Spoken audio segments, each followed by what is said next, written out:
Nous sommes dans une nouvelle lettre matinale d'exhortation. Et la Bible dit, ne vous conformez pas au siècle présent, mais soyez transformés par le renouvellement de l'intelligence. La transformation commence par le renouvellement de l'intelligence. Alors, pourquoi il faut qu'il y ait de l'opposition en Afrique? Et pourquoi, malgré l'opposition, l'Afrique reste sous-développée? Quand on parle d'opposer, opposer signifie faire un face-à-face pour le combat. Ça, c'est dans le dictionnaire. Donc, opposer, c'est se mettre face à face pour un éventuel combat. Donc, en d'autres termes, ne pas être d'accord.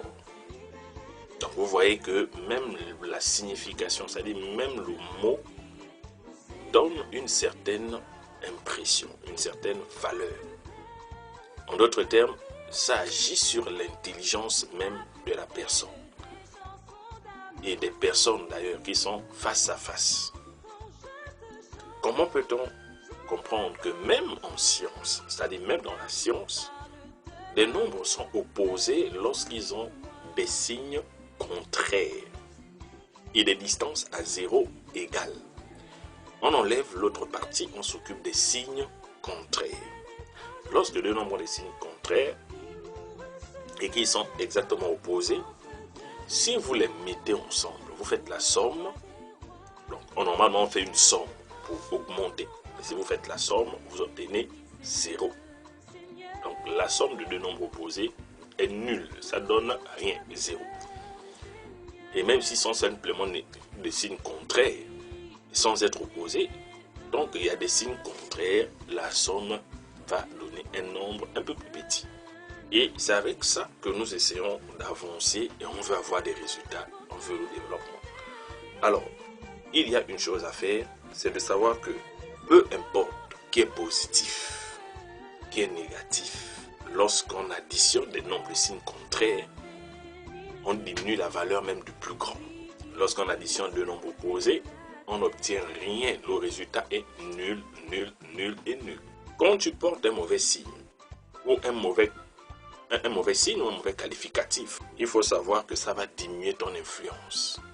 C'est-à-dire tout ce que tu feras, tout ce que tu diras, le signe ou le qualificatif va réduire ce que tu fais. C'est-à-dire si les gens te connaissent comme étant un menteur, même le jour où tu préviens d'un danger, c'est-à-dire tu annonces quelque chose de très sérieux, on va d'abord rigoler parce qu'on est habitué à rigoler. C'est-à-dire quand tu dis des choses, les gens n'y croient pas.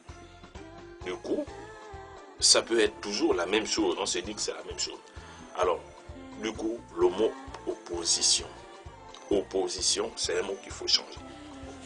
C'est un mot qu'il faut refuser de porter.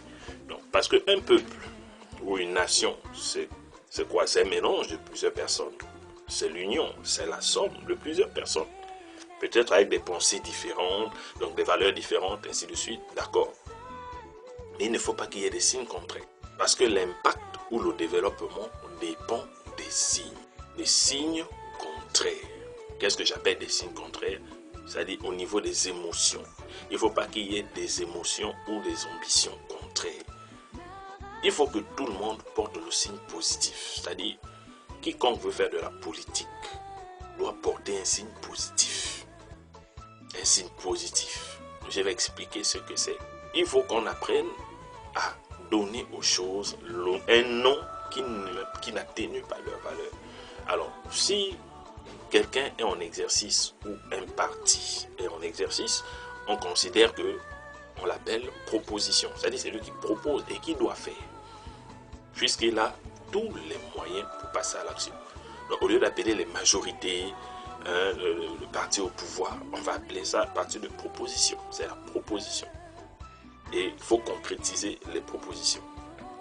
Celui qui n'est pas en exercice ou qui n'est pas d'accord avec quelque chose, il fait de l'amélioration. Il ne fait pas de l'opposition.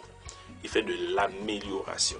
Auquel cas, si quelqu'un n'agit pas dans ces deux contextes, c'est qu'il veut faire de la destruction. C'est tout. Parce que la destruction, c'est également un autre mouvement politique. C'est-à-dire en dehors de la proposition pour celui qui dirige, en dehors de l'amélioration pour celui qui n'est pas aux commandes, mais qui a quelque chose à dire. On a également le parti de la destruction. Ça, c'est le parti spécial de Satan. Voilà, il faut le savoir. Parce que c'est le mouvement politique que Satan lui-même a créé. Lui, il fait dans la destruction. C'est même pas de l'opposition, c'est de la destruction. Parce que Dieu a tout créé. Et la Bible nous dit dans le livre de Genèse que tout ce que Dieu a créé était bon. Très bon. Très, très bon. Parce qu'il faut comprendre que le premier politicien dans l'univers entier, c'est Dieu lui-même. Faire de la politique, c'est avoir à gérer des personnes et des biens. Dès lors que tu deviens un père de famille, c'est-à-dire dès qu'un jeune homme met au monde un enfant, dès que tu deviens père, tu es obligé de commencer à gérer des problèmes. Comment nourrir l'enfant, comment sécuriser l'enfant, comment scolariser l'enfant, comment prendre... En fait, ça devient de la politique. Et dès lors que Dieu a créé le monde, il a créé l'univers tout entier, c'est lui qui a mis en place le système politique le plus parfait. Et le diable, lorsqu'il a convoité, il a commencé à convoiter la place de Dieu, parce qu'il estimait que Dieu était trop bon, il a voulu faire un mouvement un peu plus imposant dans lequel lui seul est adoré, c'est-à-dire il voulait que les gens s'agenouillent devant lui et l'adorent. Il a voulu faire de la dictature convoiteuse. Hein? On va appeler ça comme ça. Et c'est à ce moment qu'il crée le mouvement qu'on appelle la destruction. C'est-à-dire que même quand quelque chose est bon, il doit détruire, il doit s'opposer, il doit détruire, il doit s'opposer, il doit détruire. Parce qu'en réalité, lorsque quelqu'un prend une bonne décision, on n'a pas besoin de s'opposer. Donc on n'a même pas besoin de proposer autre chose, parce qu'une décision est déjà bonne. Si quelqu'un a pris une mauvaise décision, parce qu'il est au pouvoir, à partir de ce moment, les autres peuvent proposer pour améliorer.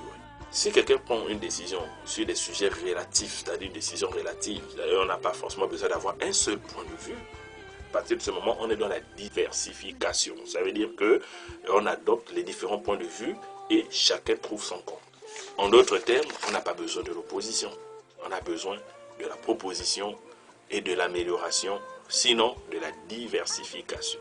Et ça s'arrête. Donc, pour chaque nation, vous devez comprendre que le seul qui fait de l'opposition, c'est celui qui détruit, c'est le diable. Parce que dans chaque nation, il est celui qui cherche un trône. Je vous rappelle que dans la Bible, Jésus-Christ a quitté son trône volontairement. Il est venu pour aider l'homme à récupérer son trône des maîtres du diable, c'est-à-dire des maîtres de Satan. Jésus est venu, il a payé la rançon.